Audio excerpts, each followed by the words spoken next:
तो hello guys, welcome back to our channel. आज हम बात करने वाले हैं हिस्ट्री का चैप्टर नंबर 5, जिसको हम बोलते हैं भारत में राष्ट्रवाद।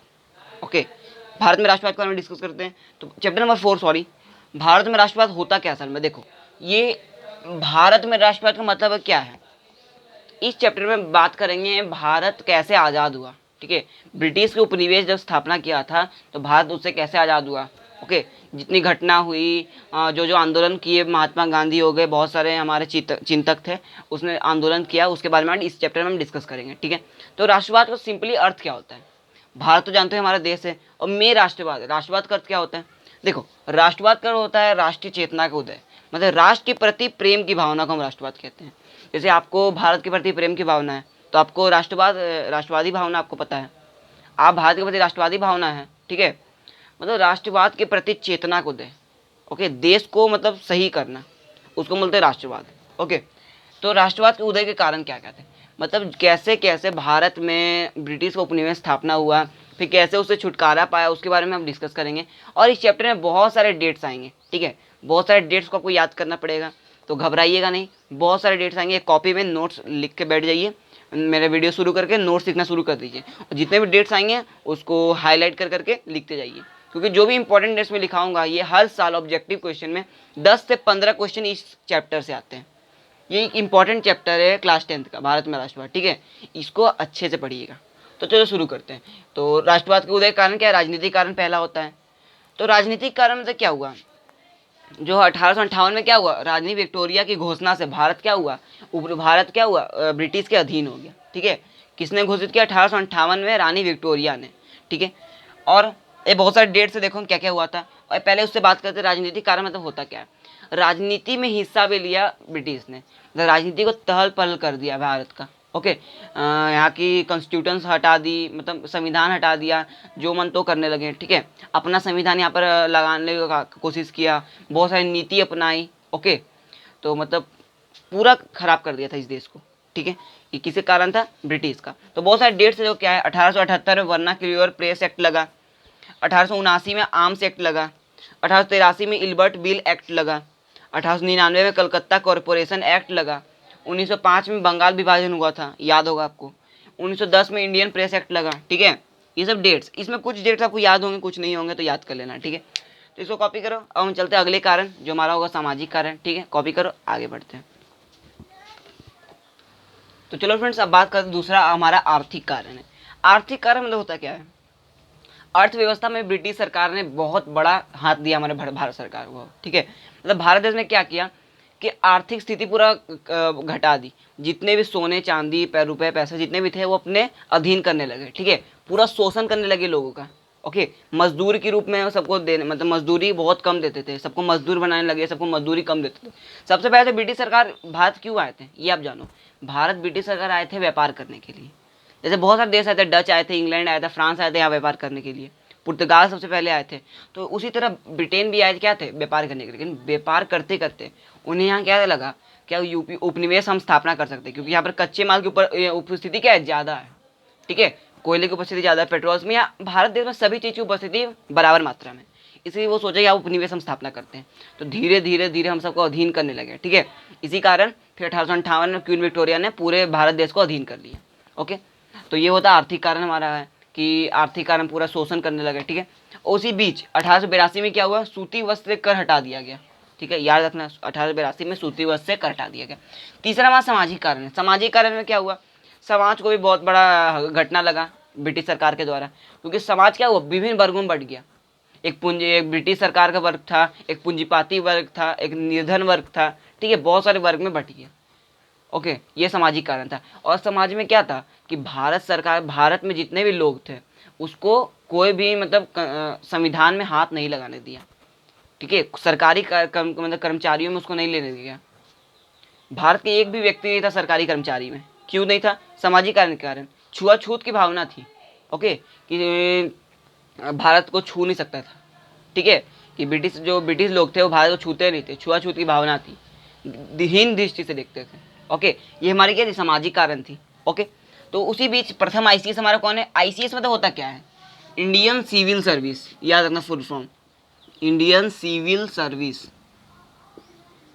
प्रथम आईसीएस हमारा भारत का कौन था, सुरेंद्रनाथ बनर्जी, याद रहेगा। अब चौथा कारण क्या था, धार्मिक कारण। धार्मिक कारण भी बहुत इंपॉर्टेंट है। इसमें बहुत सारे चिंतक थे, स्वामी विवेकानंद थे, राजा राम मोहन राय थे, ईश्वर चंद्र विद्यासागर थे, स्वामी दयानंद सरस्वती थे, ठीक है। बहुत सारे व्यक्ति ने इससे मतलब प्रेरित होकर हमें आगे बढ़ाया धार्मिक दृष्टि से, ठीक है। क्योंकि ब्रिटिश सरकार क्या चाहते थे, सभी क्रिश्चियन बन जाए, सभी पर क्रिश्चियनिटी लागू करने का प्रयास कर रहे थे, हिंदू धर्म हटाने का प्रयास कर रहे थे, ठीक है। सभी को इंग्लिश पढ़ना जरूरी है, मतलब बहुत सारी दुर्घटना घट रही थी धार्मिक कारण के अंदर। तो धार्मिक कारण के अंदर बहुत सारे चिंतक थे जो हमारे सुधार किए। ये तो हमारे कारण थे किसके, यहाँ राष्ट्रवाद फैलाव होने के, ठीक है। 1885 में क्या हुआ, अखिल भारतीय राष्ट्र कांग्रेस की स्थापना हुई। तो आपको कोई पूछे कांग्रेस की स्थापना कब हुई, तो 1885 में, ओके। अब 1915-17 में, 1915-17 के बीच एनी बेसंत एवं तिलक, दो व्यक्ति हैं, एनी बेसंत एवं तिलक ने आयरलैंड से प्रेरित होकर होम रूल लीग की स्थापना की। होम रूल लीग की स्थापना कब हुई, 1915-17 में। किसने स्थापना की, एनी बेसंत एवं तिलक ने, ठीक है। किससे प्रेरित होकर, आयरलैंड से प्रेरित होकर, याद रखोगे। चलो, लाला हरदयाल ने गदर पार्टी की स्थापना की, याद रहेगा। गदर पार्टी की स्थापना किसने की, लाला हरदयाल ने। तो इसको कॉपी करो। अब हम चलते हैं रॉलेट एक्ट के बारे में। रॉलेट एक्ट हुआ था 1919 में, तो इसको कॉपी करो, आगे बढ़ते हैं।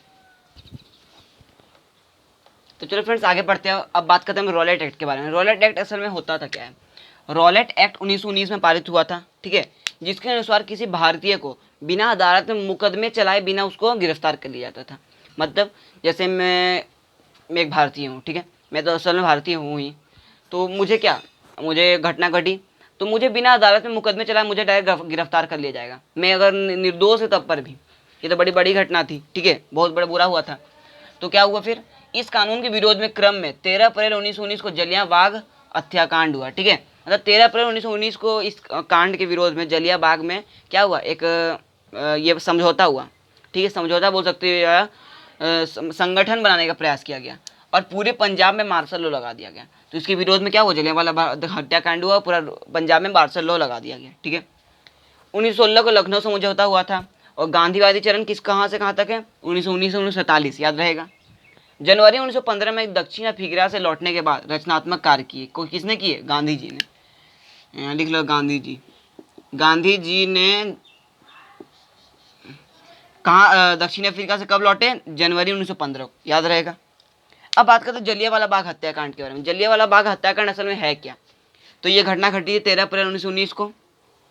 क्यों घटी है, चलो बात करते हैं। ये घटना हुई थी रॉलेट एक्ट के विरोध में। क्या हुआ था देखो, तो बात करते हैं। 9 अप्रैल को 2 स्थानीय नेता सत्यपाल एवं किचलू को गिरफ्तार कर लिया गया।